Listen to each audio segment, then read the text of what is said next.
बिस्मिल्लाहिर्रहमानिर्रहीम। अल्लाहुम्मा सल्ली अला मुहम्मद व आले मुहम्मद। ਤੁਸੀਂ ਵੇਖ ਰਹੇ ਹੋ ਇਸਲਾਮਿਕ ਚੈਨਲ ਟੀਵੀ। ਅੱਜ ਅਸੀਂ ਗੱਲ ਕਰਾਂਗੇ ਕਿ ਕੈਸਰੇ ਰੂਮ, ਜਿਹੜਾ ਰੂਮ ਦਾ ਬਾਦਸ਼ਾਹ ਸੀ, ਇਸ ਬਾਦਸ਼ਾਹ ਨੇ ਹਜ਼ਰਤ ਉਮਰ ਫਾਰੂਕ ਰਜ਼ੀ ਅੱਲਾਹ ਤਾਲਾ ਅਨਹੂ ਇਹਨਾਂ ਦੇ ਕੋਲ ਚੰਦ ਸਵਾਲਾਤ ਜਿਹੜੇ ਨੇ ਇਹਨਾਂ ਦੇ ਜਵਾਬਾਤ ਲੈਣ ਵਾਸਤੇ ਸਵਾਲ ਘੱਲੇ ਸਨ। ਅੱਜ ਅਸੀਂ ਵੇਖਾਂਗੇ ਕਿ ਉਹ ਸਵਾਲ ਜਿਹੜੇ ਨੇ ਉਹ ਕਿਹੜੇ ਨੇ, ਉਹਨਾਂ ਦੇ ਜਿਹੜੇ ਜਵਾਬਾਤ ਨੇ ਉਹ ਕੀ ਨੇ।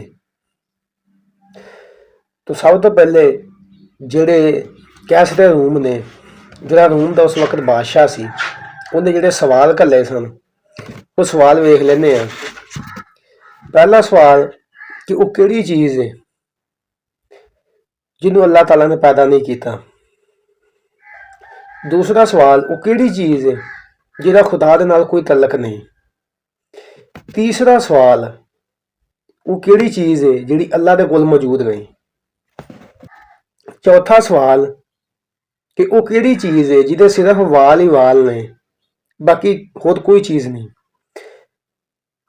ਪੰਜਵਾਂ ਸਵਾਲ, ਉਹ ਕਿਹੜੀ ਚੀਜ਼ ਹੈ ਜਿਹਦਾ ਸਿਰਫ ਮੂੰਹ ਹੀ ਮੂੰਹ ਹੈ, ਹੋਰ ਕੋਈ ਚੀਜ਼ ਨਹੀਂ। ਛੇਵਾਂ ਸਵਾਲ, ਉਹ ਕਿਹੜੀ ਚੀਜ਼ ਹੈ ਜਿਹਦੇ ਸਿਰਫ ਪੈਰ ਹੀ ਪੈਰ ਨੇ। ਸੱਤਵੀਂ, ਉਹ ਚੀਜ਼ ਜਿਹਦੀਆਂ ਸਿਰਫ ਅੱਖਾਂ ਹੀ ਅੱਖਾਂ ਨੇ। ਅੱਠਵਾਂ ਸਵਾਲ, ਉਹ ਕਿਹੜਾ ਸ਼ਖਸ ਹੈ ਜਿਹਦਾ ਕੋਈ ਖਾਨਦਾਨ ਨਹੀਂ।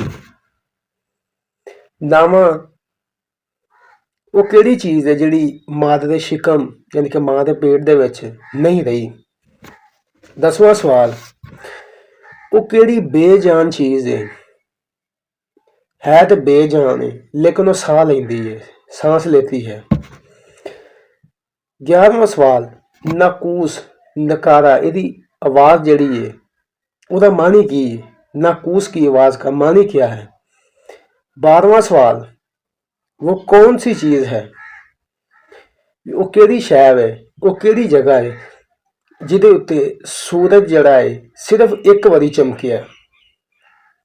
13वां सवाल, वो केड़ा दरख्त है जिहदे साए दे थल्ले अगर एक तेज़ रफ्तार घोड़े वाला 100 साल तक भी घोड़ा भजाउंदा रहे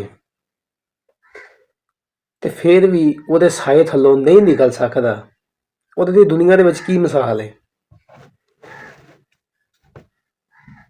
14वां सवाल, ਉਹ ਕਿਹੜਾ ਦਰਖਤ है ਜਿਹੜਾ ना तो पानी का मुहताज है और ना धुप का मुहताज है, और दुनिया ਦੇ ਵਿੱਚ ਉਹਦੀ ਕੀ मिसाल है। 15वां सवाल, जन्नत के ਜਿਹੜੇ बर्तन ने इन्हां दे विच मुख्तलिफ किस्म के खाने ने लेकिन इन्हां दी दुनिया दे विच की मिसाल है। एक दूसरे दे नाल ये मिलदे भी ने, एक दूसरे दे नाल मिलदे भी ने लेकिन दुनिया दे विच की मिसाल है।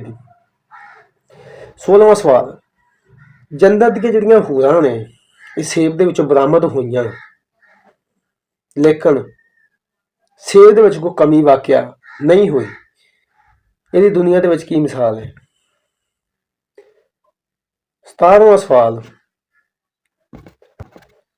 सवाल, दुनिया ਦੇ ਵਿੱਚ ਕਿਹੜੀ ਚੀਜ਼ ਹੈ, ਕਿਹੜੀ ਚੀਜ਼ ਮੌਜੂਦ ਹੈ ਜਿਹੜੀ ਦੁਨੀਆ ਦੇ ਵਿੱਚ ਮੂਮਨ ਤੇ ਕਾਫਰ ਇਹਦੇ ਲਈ ਤਾਂ ਇਕੱਠੀ ਹੈ लेकिन आखिरत ਦੇ ਵਿੱਚ ਉਹ ਚੀਜ਼ सिर्फ ਮੂਮਨ ਲਈ है। और 18वां सवाल, बहिश्त यानी कि जन्नत दियां चाबियां किहड़ी चीज़ है। अगर तुहाडे विचों किसी नूं इन्हां सवालां दे जवाब आउंदे होण तो सानूं कमेंट सैक्शन दे विच जरूर दस्सिया जे, क्योंकि इन्हां सवालां दे जवाब असीं अपनी आउण वाली नैक्सट वीडियो दे विच देवांगे, इस वीडियो दे विच नहीं। अगर तुहानूं किसी नूं भी सवालां दे जवाब आउंदे ने तो सानूं कमेंट दे विच जरूर दस्सिया जे। दस्सण तो बाद फिर असीं तुहानूं रिप्लाई करांगे। इंशाअल्लाह अपना बहुत सारा ख्याल रखिए। अस्सलाम वालेकुम।